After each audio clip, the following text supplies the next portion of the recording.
নমস্কার। আজকে আমাদের সান্ধ্য বাসরে আমরা একটি সমসাময়িক বিষয় নিয়ে আলোচনা করছি। এই প্রসঙ্গে বলে রাখি, এই চাটুর্যে পরিবার কথার কলেজ আমরা কারো পক্ষে নয়, কারো বিপক্ষে নয়, শুধু ঘটনার আমরা নিরপেক্ষ ঘটনার আনুপুঙ্খ বিশ্লেষণ করি। দায়বদ্ধতা ঘটনার কাছে, দায়বদ্ধতা ইতিহাসের কাছে, অন্য কোনো কোথাও কোনো রকম বিশেষ উদ্দেশ্যপূর্ণ দায়বদ্ধতা নেই। নমস্কার। আজকের আলোচ্য বিষয় মিড ডে মিল, অধুনা বহু চর্চিত বিষয়। নতুন যে আমাদেরই ভোটে নির্বাচিত সরকার, সেই নির্বাচিত সরকার মিড ডে মিল একটা পরিবর্তন এনেছেন। ছোটোখাটো পরিবর্তন নয়, বিরাট পরিবর্তন। সেটা হলো এই মিড ডে মিল তারা স্কুলে বা কোনো কেন্দ্রে রান্না করার খাবার দেওয়ার থেকে তারা ইসকন প্রতিষ্ঠানটিকে, আমরা সকলেই জানি আন্তর্জাতিক একটি খ্যাতিসম্পন্ন প্রতিষ্ঠান, ইসকনকে দায়িত্ব দিয়েছেন। তারা তাদের প্রসাদ মিড ডে মিল হিসেবে স্কুলগুলোতে সিল্ড কন্টেনারে পৌঁছে দেবে এবং সেই কন্টেনার খুলে স্কুলের যারা থাকবেন দায়িত্বে পরিবেশন করবেন। এখানে একটা কথা বলার আছে যে এই ইসকন আমরা সকলেই জানি এটা বৈষ্ণব ভাবধারায় ভাবিত একটি প্রতিষ্ঠান। সুতরাং এরা মাছ, মাংস, ডিম, আমিষ, পেঁয়াজ, রসুন ইত্যাদি আমিষ খাদ্যের সঙ্গে এরা অভ্যস্ত নয়। এরা এই আমিষ খাদ্য পরিবেশনও করবে না। এই বিষয়টিকে নিয়ে সমস্ত কলকাতায় রাজনৈতিক দলগুলো এবং সুযোগ সন্ধানী কিছু মানুষ নেমে পড়েছেন একটি গভীর বিতর্ক তৈরি করতে, যে শিশুদের কাছ থেকে প্রোটিন ছিনিয়ে নেওয়া হলো, ডিমের মতো একটা খাদ্য শিশুকে দেওয়া হলো না, তার মানে শিশুটির আর কোনো রকম বিকাশ হওয়া সম্ভবই নয়। কিন্তু এই কথাগুলো যারা বলছেন তারা প্রোটিন কমে যাচ্ছে বা প্রোটিন বেড়ে যাচ্ছে বা প্রোটিন একই থাকছে, এই প্রোটিন নিয়ে কথাটা বলেননি। তারা বলছেন এটাকে সম্পূর্ণ রাজনৈতিককরণ করে, রাজনীতির দিক থেকে কথাটা বলছেন। প্রোটিন সম্বন্ধে তাদের যদি বিন্দুমাত্র ধারণা থাকতো বা ধারণা থেকে তারা যদি সেটা প্রকাশ করতে চাইতেন, হয়তো ধারণা নিশ্চয়ই আছে, কিন্তু তারা সেটাকে স্বীকার করছেন না, লুকিয়ে রাখছেন। তাহলে সয়াবিন আর রাজমা, এই যে দুটি পদার্থের কথা বলা হয়েছে, এরা জান্তক প্রোটিন নয় ঠিকই, ভেষজ প্রোটিন, কিন্তু এরাও ডিমের পরিপূরক প্রোটিন অবশ্যই, এবং এদের প্রোটিনের 100 গ্রাম রাজমায় যে প্রোটিন থাকে সেটা একটি ডিমের প্রোটিনের থেকে বেশি। প্রশ্নটা প্রোটিন নিয়ে। তো এই প্রোটিনটা আমি যেভাবেই হোক আমার ভবিষ্যৎ দেশের মানুষদের, ছাত্রছাত্রীদের, শিশুদের দেব, আমি সেটা জান্তক প্রোটিনও দিতে পারি, আমি সেটা ভেষজ প্রোটিনও দিতে পারি। ভারতবর্ষে অনেক রাজ্য আছে যারা মাছ মাংস খায় না, তার ফলে তাদের মেধার কোনো কমতি হয়েছে বা তারা শরীর গড়তে পারেনি, এই কথাটাও ঠিক না। অনেক মানুষ আছেন যারা নিরামিষভোজী, আর এই মিড ডে মিলের যে সমস্ত শিশুরা নিচ্ছে তাদের তো নিরামিষভোজী হতে কেউ বলেনি। স্কুলে যে খাদ্যটা দেওয়া হবে সেটা নিরামিষ, কারণ সেটা একটা বিশেষ প্রতিষ্ঠান থেকে দেয়া হচ্ছে বিনামূল্যে। আমি যতদূর জানি বিনামূল্যে, আমি যতদূর শুনেছি, যত সম্ভব জেনেছি, এটা বিনামূল্যে দেওয়া হচ্ছে। এর জন্য কোনো টাকা সরকারও দিচ্ছেন না ইসকনকে, বা ছাত্রীদের কাছ থেকেও কোনো পয়সা নেওয়া হচ্ছে না। তাহলে বিনামূল্যে তারা এই সেবাটি দিচ্ছেন, যাকে প্রকৃত সেবা বলে। এটা রাজনৈতিক স্তরে এমএলএ এমপিদের সেবা নয়, যে মুঠো ভরে মাইনে পকেটে ভরে বলে বেড়াবো আমি জনসেবা করি, আমি জনসেবা করি। সেবা নিঃস্বার্থ, সেখানে আর্থিক লেনদেন থাকার কথা নয়। সে যাই হোক, তো এই ইসকনের সন্ন্যাসীরা যে খাবারটা দিচ্ছেন সেটা নিরামিষ, সেটা নিয়ে প্রচণ্ড গণ্ডগোল বেড়ে গেছে। কিন্তু কতগুলো জিনিস ভেবে দেখবার আছে। আমাদের এখানে যে মিড ডে মিল দেওয়া হতো, আমরা সেই মিড ডে মিলে বারবার শুনেছি অস্বাস্থ্যকর পরিবেশে রান্না হতো, পোকা ধরা চাল, ডালের স্ট্যান্ডার্ড খারাপ ছিল, এমনকি খিচুড়ির, আমার টিভিতে একটা সিন দেখেছিলাম, মনেও আছে আমার, খিচুড়ি নিয়ে গিয়ে সকলে বিভিন্ন স্কুল কর্তৃপক্ষের কাছে ঘুরে ঘুরে দেখানো হয়েছিল কি প্রচণ্ড নিম্নমানের খাদ্য দেওয়া হয়েছে। ইসকন আর যাই করুক, আশা করব যে এই নিম্নমানের খাদ্য দেবে না, যদি দেয় তাদেরও সরিয়ে দেওয়া হবে, কিন্তু সম্ভবত তারা দেবেন না, কারণ এটা একটা প্রতিষ্ঠান যাদের আত্মমর্যাদা আছে বলে আমার ধারণা, আমাদের সবার ধারণা, যাদের আত্মমর্যাদা আছে। যদি ভুল হই ভবিষ্যৎ সেটা বলবে। আমি তো বলেইছি আমরা সময়ের বিশ্লেষণ করি আনুপুঙ্খ। দ্বিতীয়ত, খাদ্যের কোয়ালিটি অনেক ভালো হবে আর পরিচ্ছন্ন পরিবেশে রান্না করা হবে। আমরা মিড ডে মিলের বিভিন্ন বিষয় যখন দেখেছি টিভিতে, তার দুর্নীতি, সেটা নিয়ে পার্টির বিভিন্ন দল, বিভিন্ন রাজনৈতিক প্রতিনিধিরা কতদূর কি আন্দোলন করেছেন আমার জানা নেই, কিন্তু এই রকম গভীরভাবে দিনের পর দিন ধরে আন্দোলন করেননি, করলে বিষয়টা নিশ্চয়ই মনে থাকতো। তাৎক্ষণিক একটা হইচই, গোলমাল, রুটি তাওয়া গরম থাকতে রুটি সেঁকে নেওয়ার একটা প্রবণতা হয়তো তাদের ছিল, কিন্তু সেটা দীর্ঘদিন স্থায়ী হয়নি।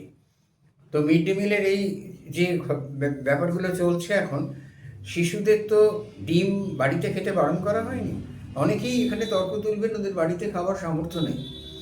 বেশ, তো বাড়িতে খাবার সামর্থ্য নেই যদি সেটাই হয়ে থাকে, আমার মনে হয় না সেটা হয়েছে, হয়তো কয়েক কিছু পরিবারের আছে, কিন্তু তারা শুধু ডিম থেকে তাদের স্বাস্থ্যের উন্নতি হচ্ছিল এরকম ভাবার কোনো কারণ নেই। ডিম ব্যতি রেখে আরও অনেক খাদ্য আছে নিরামিষ, যেটা ভালোভাবেই খাওয়া যেতে পারে।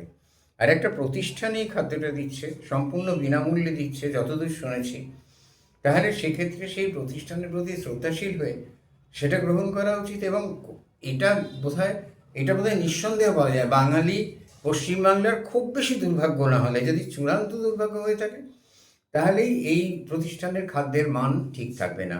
অন্যথায় এদের মান, উচ্চমানের খাদ্যই এরা দেবে, যেটা এরা মিড ডে মিলে এতদিন পাচ্ছিল না।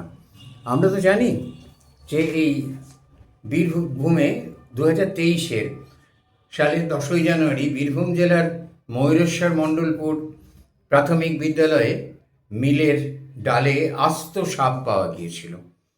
এই সাপ পেয়ে, এই সাপের সম্বলিত ডাল খেয়ে প্রায় 30 জন শিশু ছাত্রছাত্রী অসুস্থ হয়ে পড়ে। তাদের ওখানকার রামপুরহাট মেডিকেল কলেজে তাদের ভর্তি করে তারা চিকিৎসিত হয়। সৌভাগ্যের বিষয়, কারোর জীবনহানি হয়নি। মালদহ জেলার চাঁচলে চালের ড্রামের মধ্যে পাওয়া গিয়েছিল মৃত মুশিকের দেহ। কি সাংঘাতিকভাবে পয়জনাস সমস্ত ব্যাপারটা, ভেবে দেখুন। কিন্তু আগে ধরা পড়ে যায়। এগুলো আসে কেন? অত্যন্ত নিম্নমান, এবং চাল ডাল ইত্যাদি খিচুড়ি রান্না করে মুখ খুলে রাখা, তার মধ্যে টিকটিকি পড়ে, আরশোলা পড়ে। এগুলো তো টিভিতে দেখানো হয়েছে, এগুলো তো আমার বানানো কথা না, উদ্দেশ্যপ্রণোদিত কথাও না, এগুলো টিভিতে দেখানো হয়েছে। তাহলে সেই নিম্নমানের খাদ্য, শুধুমাত্র ডিম আছে বলে তার সেই নিম্নমানের সমস্ত বিষয়গুলো ঢাকা পড়ে যাবে? শুধুমাত্র ডিম আছে বলে আমরা ওই নোংরা রান্নাঘর থেকে আসা খাদ্য মেনে নেব? শুধুমাত্র ডিম দিচ্ছে বলে যারা রান্না করছেন তাদের স্বাস্থ্যবিধি সম্বন্ধে কি ট্রেনিং দেওয়া হচ্ছে? তারা কি জানেন? আমি অন্তত একটা তো দেখিনি, আমি দেখতে পাইনি, আমার ভুল হতে পারে, যারা দেখেছেন তারা ব্যস্ত হবেন না, আমি ভুল করতেই পারি। আমি মুখে মাস্ক পরে রান্না করতে অনেক ক্ষেত্রেই দেখিনি। তাহলে এই সমস্ত জিনিসগুলোর জন্যে একটা পরিশুদ্ধ সুন্দর খাবার পাবে, যে খাবারটা পরিতৃপ্তির সঙ্গে খেলে মানুষের গায়ে লাগবে, ভালো হবে। তো সেটা নিয়ে এখন এত চিৎকার চেঁচামেচি কেন? আর 34 বছর, আর তারপরে 14 বছর, 15 বছর, এই সময় যারা শাসন কার্য করেছেন, বহু দুর্নীতি হয়েছে, দুর্নীতির পাহাড় জমেছে, সেই দিকে আঙুল তুলুন না। 1.5 মাস যারা এসছে, এদের একটু সময় দিই আমরা। এরা গুছিয়ে বসুক, তা না আগেই একদম গেল গেল গেল গেল করে চিৎকার করার কি দরকার? আজকে দেখলাম একজন বাম নেতা সমাজ মাধ্যমে বলছেন যে 700 বছর হিন্দু খতরেমে ছিল না, বিজেপি আসার পর হিন্দু খতরেমে। না, মুসলমান আমলে হিন্দু খতরেমে থাকবে কেন? মুসলমানরা তো হিন্দুকে কোলে তুলে বসে রাজ্য চালিয়েছিল, আমরা তো জানি সে কথা। আকবর বাবর সকলেই একবারে, বাবর, আকবর, জাহাঙ্গীর, শাহজাহান, হুমায়ুন সকলেই একেবারে হিন্দুদের বুকে জড়িয়ে রেখেছিল। জিজিয়া কট্টর ওসব বাজে কথা, বাজে বাজে সমস্ত ঐতিহাসিকদের রটনা। মুসলমান হিন্দু ধর্ম খতরেমে ছিল না, তারা ধর্মান্তর করেনি। ঠিক এরকম খারাপ কাজ মুসলমানরা করতে পারে? খতরেমে হয়েছে এখন বিজেপি সরকার আসার পরে, বেশ হয়েছে। যদি তাই হয়ে থাকে তাহলে তাকেও সরে যেতে হবে। আমরা তো দুর্ভাগা একটা জাতি, একজনের কাছ থেকে আঘাত পেয়ে আরেকজনকে আনি। কংগ্রেস সরকার আমাদের কিছু দেয়নি, পশ্চিমবঙ্গকে চূড়ান্ত অবহেলার জায়গায় নিয়ে গিয়েছিল। কংগ্রেস সরকার মুসলমান তোষণ করেছে, কংগ্রেস সরকার ইসলাম প্রভাবিত মানসিকতার ছিল, তারা কিছু দেয়নি হিন্দু বাঙালিকে। তাকে সরিয়ে আমরা যুক্তফ্রন্টে আনলাম, সেই এক অদ্ভুত সময়। 7 দিন অন্তর সরকার হয়, ভাঙে, রাষ্ট্রপতি শাসন হয়, আঙুল পাওয়া যেত না কোন আঙুলে ছাপ দেবে ভোটের। সেই সব করে টোরে সিদ্ধার্থ রায়ের সরকার এলেন, নকশাল পিরিয়ড, আমরা কিছু পেলাম না, সাধারণ মানুষের পাওয়ার জায়গাটা শূন্যই রয়ে গেল। 34 বছর ধরে প্রচণ্ড বিপ্লবী লাল, যারা একমাত্র বাঁচার পথ, এখন অন্তত ফেসবুক তাই বলছে, তারা এলেন। 34 বছরে তারা কল কারখানা একটার পর একটা বন্ধ করে, হকার সমস্যা তৈরি করে, শিক্ষায় ইংরেজি তুলে দিয়ে চূড়ান্ত অরাজকতা করে তারা চলে গেলেন। এখন এসেছেন বিজেপি সরকার। এখন আমরা দেখি না যে বিজেপি সরকার আমাদের কিছু দেয় কিনা। যদি না, তারপর এসছে বামফ্রন্টের পরে এসেছিল তৃণমূল সরকার। আর এই তৃণমূল সরকারের কথা যত কম বলা যায় ততই মঙ্গল। আমি বেশি বলছি না, আপনারা সকলেই জানেন, সত্য ক্ষত তো এখনও সবটা শুকোয়নি। এরপরে এসেছে বিজেপি সরকার। বিজেপি সরকার আমাদের ভালো করবে না মন্দ করবে, তাদের ইন্টেনশন কি, তারা করতে চাইছে কিনা সেটা আমরা দেখি না। একটু ধৈর্যশীল হলে ক্ষতি কী? কালকেই তো আর দেশটাকে খতরেমে দিয়ে দিচ্ছে না। আর বিজেপি সরকার এরা হয়তো ভালো করবেন, মনে হয় এরা ভালো এই জন্যে যে এরা ভোটের রাজনীতি এখন পর্যন্ত করেননি। তাই যদি করতেন এরা হকার তুলতেন না, তাই যদি করতেন এরা গুন্ডা দমন বিল আনতেন না। আমি কোনো বিশেষ দলের প্রতিভু নই, আমার কোনো রাজনৈতিক মতবাদ নিয়ে আমি ব্যস্ত নই। আমার যে রাজনৈতিক মতবাদ আছে সে তো আছে, কিন্তু এই চ্যানেলে আমি ঘটনার আনুপুঙ্খ বিশ্লেষণ করি।